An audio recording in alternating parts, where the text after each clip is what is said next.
everyone, and welcome to this episode of Spotlight North Carolina Cooperative Extension. I'm your host, Rebecca Benton. North Carolina Cooperative Extension is comprised of two land-grant universities, NC State University and NC A&T State University. We are located in all 100 counties, including the koala boundaries. Now today, I have with me returning guest, Dr. Howard Wallace. Dr. Wallace, thank you so much for being with us. So glad to be back, Rebecca. So, what are we going to talk about? I know we've been diving into digital literacy and safety, being online. What's the plans for today? So I realized that we have talked about a lot of heavy topics over the course of the last few months. I kind of wanted to pull back from that a little bit and talk more about some of the fundamentals of some things that I'm hearing in the community that people are doing online.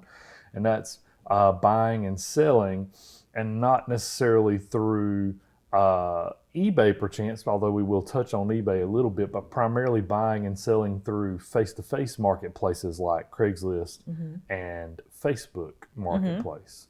So I want to talk a little bit about that, just to give folks some tips on how to, number one, do it safely and securely, and just give some basic guidelines on best practices on how to buy and sell through those avenues. Now, have you ever done any buying and selling? Well, I've never sold anything. I have thought about it because I've got a bunch of baby toys that need that need to go. Right. Yeah. And so I've thought about kind of accessing Facebook Marketplace, but I have bought through Facebook Marketplace and I have bought through Craigslist. Baby stuff I bought through Facebook Marketplace, and I've might have been through somebody I knew or one of the people I didn't know, and they're like, it's on the porch, just drop the money in the box and grab it. Well, that's interesting. So that was my experience with that. And then Craigslist, we actually got a pretty good deal on a zero-turn lawnmower in Raleigh, and we went and picked it up, and it was a great experience for us. We had my parents, because we didn't stay there, to go check it out first, just to make sure it was worth the drive up there to get it. I understand completely, and that's great. And a lot of stuff that you just mentioned is the exact stuff that I wanted to touch on. I've been buying and selling through online marketplaces now for probably 20 years. I actually sold my first item on eBay back when I was in college, so around 2001. It was honestly before PayPal. So it was one of those things where I sent an item, it was the other way around. I waited for a money order to be mailed to me, and then I sent an item back to that person, and we didn't have any problems back then. But times have changed. We're not 20 years ago. So a few things you mentioned that I think are good tips for folks to realize is, number one, you bought and sold things through people you know. And I think that is a key, is that there is a certain degree of trust that has to be developed between the buyer and the seller. And if you already have trust established, it makes the transaction that much easier. So I always recommend folks, if they see something on Facebook Marketplace that they're interested in and it's local, you can go through Facebook Marketplace and actually look at that person's profile. And I recommend folks look to see if you have any mutual friends. If you have mutual friends and this is a person you don't know, I think it's okay to reach out to a mutual friend and say, hey, I see you're friends with so-and-so, they've got this item for sale. I'm just wondering, is this going to be okay for me to go through with this transaction? Get feedback is ultimately what it is. Because, in Craigslist and Facebook, there's not necessarily a feedback system like there would be in eBay and other marketplaces. So that's the way to glean a little bit of feedback there. The other thing is this, because I too have been and bought things off Facebook Marketplace before, you were able to have your item vetted by somebody local to where they were when you went off. I actually bought some things, and it was from a guy down in Socastee, so we had to make a little drive down there. But they were small items, so I wanted to agree to meet in a safe place.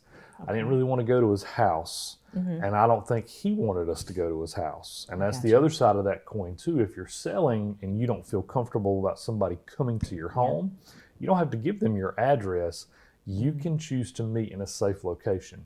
The recommendation has always been a police station, sheriff's office. A lot of times they have designated parking spots for online buying and selling transactions. Interesting. I never knew they offered that. They Right. offer it here in Columbus County as Now, well. Do you know? I'm not sure if they do here in Columbus County, but I feel pretty confident that Sheriff Rogers is not going to complain one bit Probably not. if you pull up at the sheriff's office to make a transaction to ensure that it is safe. If you can't do it at a police station, sheriff's department, I recommend going to a location that has a lot of people. In my situation, I actually met the guy at Coastal Grand Mall during the middle of summer, in the middle of the day on a Saturday, when I knew there were going to be a ton of people there, so that if something went sideways, it wasn't going to be something, it would give me a little bit of protection just in case, because there are people out there who are wanting to do, scrupulous things. And if you put them in a position where their chances of success go down, they're less likely to be scrupulous, and they'll just pull out of the sale or just avoid it altogether. So that's one thing that I definitely recommend. Number one, that's probably the most important thing in my mind, is just vetting who you're buying from, even vetting who you're selling to make sure that it's going to be safe, because we're dealing with something, and this is the other reason why I want to talk about it. We're dealing with cash transactions. Yes. These are not credit card transactions where if like you buy something on eBay, you can file a dispute and get your money back. Or if you go through Amazon Marketplace and somebody sends you the wrong thing, Amazon can work that out for you and you get your money back on your credit card. If you pay cash and that person walks away with your cash and what you got is fraudulent, you're out your stuck. product. Yeah. And so I recommend folks, if you're selling, buy one of the pins that is used for fake currency checks. You can find them. I think they still sell them at Walmart, but you can definitely buy them online. And just take one with you. And if they pay you with cash, before you hand anything over, if you've got the cash, just swipe and make sure all those bills are correct and real, and then just allow for the transaction to occur that way. I do not recommend taking checks from folks. If somebody wants to pay with a check, in this day and age, I don't think that's the best means to go about it. I would probably recommend going cash, or at the very least a money order or some sort of. How do you feel about the like Venmo, PayPal, Cash App? If they want to do that, yeah, because sure. I've had a lot of folks were like, just Cash App it over, just was it Google? I mean, there's all kinds of like third parties. But I would not do it until you have the item in hand or the item has been transferred. Right. And you can do that sitting there right beside each other. So you definitely can do it that way. So let's see. We talked about just making sure that you're being safe about how the transaction is occurring.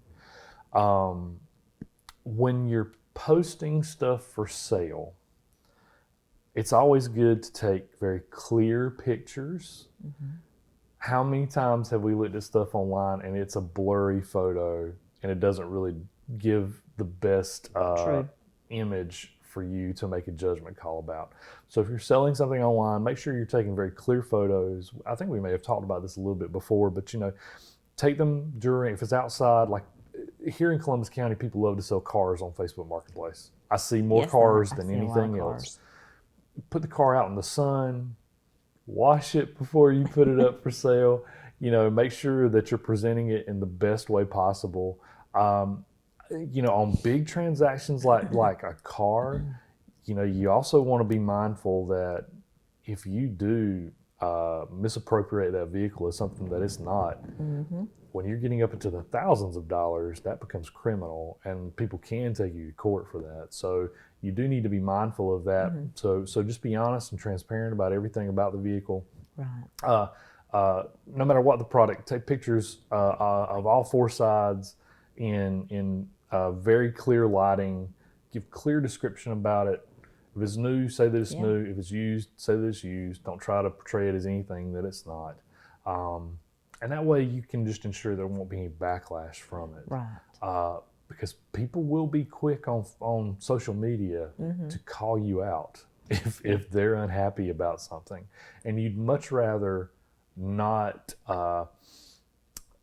get this, it's not really a feedback system, but the negative feedback through your social media that way, because then everybody will see that Rebecca Benton sold me this dress and it had a tear in it and she didn't tell me it had a tear in it. You want to make sure that you're doing that. Right, you want that good feedback. And just talking about that, like my father actually sells on eBay, and I don't know if he's ever done it in Craigslist, but he also has like a personal business too. Yeah. And feedback is like so important to him. If you have any problems with his product or whatever, he's like, return it. I mean, he wants good feedback. He wants a good rapport with his folks that buy from him. So. And that's the other thing too. If you're buying through one of these marketplaces, and people are very adamant about all sales final, they just want to get rid of it and be done with it. You can always ask questions about, well, what if this doesn't work? Don't be afraid to ask those questions. But if they've given you a guarantee, I think that's another vote of confidence that hopefully what you're getting is what it's expected to be. And along with that too, when you get there to buy something from somebody, inspect it. Yes. Don't just take a bag. Open the bag up, look through it, make sure that everything's there as advertised. Right. I mean, you do it when you go to Walmart or anywhere else. You check things out. Exactly right. It's like going through the through the takeout line at the fast food restaurant. I'm one of those, I know it drives people behind me crazy, but I check the bag to make sure everything I ordered is there before I leave that window. Yep. And the same rule needs to be applied to what you're buying online and then picking up in person. Make sure that everything is there and accounted for. Right. I've heard, I haven't seen this, but I've heard that there is some stuff going on where I think people are trying to do the Walmart buy online system. When you buy stuff from Walmart.com for pickup, sometimes you can have the option to have a substitution made. So I've heard that sometimes people think that, if, let's say there's somebody who's buying and selling a lot through Craigslist and they're doing this face-to-face meetup and they've run out of something that they had promised this person and then they substitute for it. Just know that you can always reject that. Do not give that person any money if you're not fully satisfied with what you're getting. Yeah. Don't feel pressured since you've gotten to that point that you have to agree to it. I think that's very key. If you drive all the way to Raleigh or Charleston, for example, if you drive a long way for something and you get there, don't feel like you're obligated because you drove all that way. And on the reverse side of that, if somebody decides to come to you to buy something and they want to haggle when you're there, don't feel pressure because they've come all this way to reduce your price just out of pity. I'll give you a great example. I tore a porch down during the pandemic. Lumber prices were through the roof. Remember? Yes, they were. Lumber prices went up. Absolutely. My porch was not that old. The boards were in excellent shape and lumber was hard to find. So when I tore it down, I took very good care not to splinter, not to tear. We backed out nails. We did everything we could to try to make this wood as clean as we could. I posted it on Craigslist. I got an offer from a guy in Parkton, North Carolina, which is in between St. Paul's and Fayetteville, up on 95. He was okay to come down, bring a trailer, come down and everything. I was prepared when he was coming that this guy was going to try to haggle me down because he was there. Did it happen? He knew. It did not. That is excellent. It was excellent, yes, because I was giving him such a good deal, he had no reason to haggle anymore. But I was prepared to be pretty stiff on what my price was because I knew what the market was. And at you that knew the time. quality was well Yes, as exactly. and there's nothing wrong with that, Howard. Howard, I just want to stop you right there. I appreciate everything sorry. you have talked to us about. You gave us some great insight. Yeah. If anybody wants some information on buying and selling online, how can they get in touch with you? So if they have some questions, call our office at 910-640-6605. Thank you so much. Audience, thank you so much for joining us today. If you get time and you're on our YouTube page, please go up and subscribe to our channel. We love everybody. It helps us just kind of get our information out to you guys, and we look forward to seeing you in the next episode of Spotlight North Carolina Cooperative Extension.